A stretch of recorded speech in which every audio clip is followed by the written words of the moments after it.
태영이 의금부로 잡혀갈 즈음에 도성의 거리는 정막이 휩싸여 있었습니다. 괴질의 공포가 사람들의 마음을 옥죄고 있었고 거리에는 시체를 실어 나르는 수레소리만이 울려 퍼졌습니다. 살아남은 이들은 두려움에 떨며 집안에 숨어 있었습니다. 이런 절망적인 상황 속에서 박준기의 저택에서는 은밀한 모의가 이루어지고 있었습니다. 이보게, 이번 기회야말로 우리가 큰 돈을 벌 절호의 찬스일세. 박준기가 측근들에게 말했습니다. 그의 눈빛에는 탐욕이 가득했습니다. 하지만 대감님, 백성들이 죽어가고 있는데 그렇게 하시면 한 부하가 조심스레 말했습니다. 그의 목소리에는 걱정과 두려움이 묻어났습니다. 박준기는 차가운 눈빛으로 그를 노려보았습니다. 어리석은 놈. 이런 때일수록 기회를 잡아야 하는 법이지. 위기는 곧 기회라는 걸 모르나? 그는 이미 오래전부터 약재를 사재기해왔고 이제 그 가격을 10배로 올려 팔고 있었습니다. 괴질은 약재를 처방했음에도 불구하고 호전됨이 없이 전국으로 번져나가고 있었습니다. 조정에서는 괴질의 상황이 수시로 보고되고 있었고 대책 없는 조정의 모습에 백성들의 원성은 하늘을 찌르고 있었습니다. 한편 한양으로 올라간 김씨 부인은 이충일이 괴질에 걸렸다는 소식을 듣고 경악했습니다. 그녀는 즉시 태영이 만든 노예 연고를 가지고 이충일을 찾아갔습니다. 대감님, 이 연고를 발라보세요. 태영이 만든 것인데 효과가 있을 거예요. 김씨 부인이 간곡히 말했습니다. 이충일은 반신반의하며 노예 연고를 발랐습니다. 그리고 기적이 일어났습니다. 며칠 후 이충일의 상태가 급격히 호전되기 시작한 것입니다. 이게 웬일인가? 정말 놀라운 일이야. 이충일은 감격에 겨워 외쳤습니다. 그의 눈에는 감동의 눈물이 고였습니다. 이충일은 즉시 왕에게 이 소식을 전했고 왕은 태영을 궁으로 불렀습니다. 태영이 궁에 도착했을 때 그녀의 모습은 초라했지만 눈빛만은 여전히 강인했습니다. 과인이 듣기로 네가 만든 노예 연고가 괴질을 치료한다고 하더구나. 왕이 말했습니다. 그의 목소리에는 기대감이 묻어났습니다. 태영은 고개를 숙이며 대답했습니다. 네, 전하. 미약하나마 백성들을 돕고자 했을 뿐입니다. 왕은 감동했습니다. 좋다.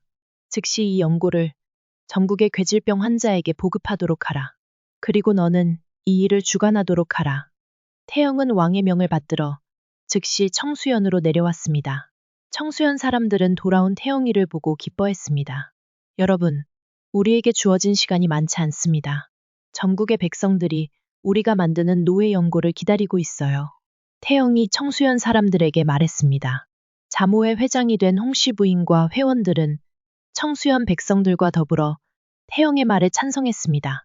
그들은 태영의 지시하는 대로 노예를 수확해서 연고를 만들기 시작했습니다. 하지만 그들의 노력에도 불구하고 시간은 점점 부족해져 갔으며 괴질은 빠르게 퍼져나가고 있었습니다.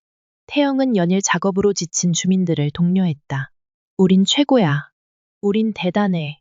우리는 해낼 수 있어요. 마침내 그들의 노력이 결실을 맺었습니다.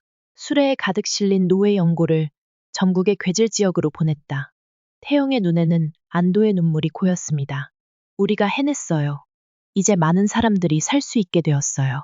마침내 괴질로 신음하던 백성들은 점차 회복되기 시작했습니다. 이충일은 박준기가 이번에도 부정부패를 저지르고 있는 것에 분노했습니다. 이제 더 이상 참을 수 없다.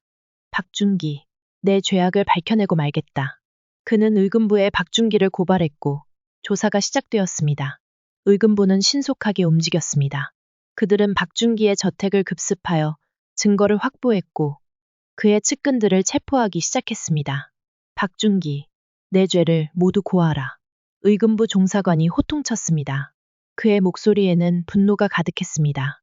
박준기는 땀을 흘리며 변명했습니다. 이건 모두 오해입니다. 그러나 증거는 명확했습니다.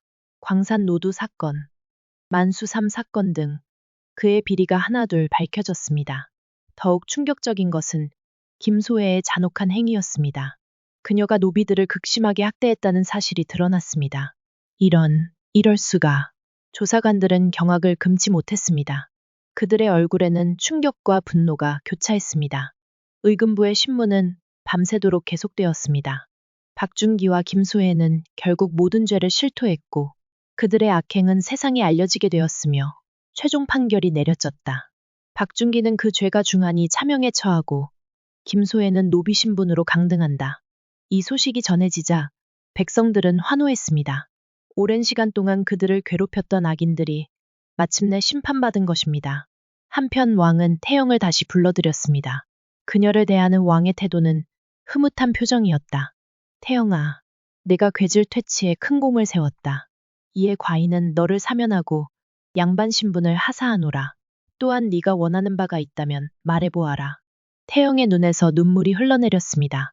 그녀의 오랜 고난이 마침내 보상받는 순간이었습니다. 전하, 저는 단지 백성들과 함께 평화롭게 살기를 원할 뿐입니다. 왕은 미소 지었습니다. 그래, 네 소원대로 하라. 이제 너는 자유의 몸이니 원하는 곳에서 살도록 하여라.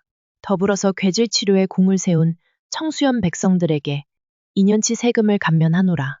이 소식을 들은 청수연 백성들은 모두 환호했다.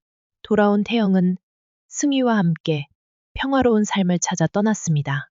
그들은 바닷가가 보이는 아름다운 집을 찾아 정착했고 그곳에서 예쁜 아기를 낳아 키우며 행복하게 살았습니다.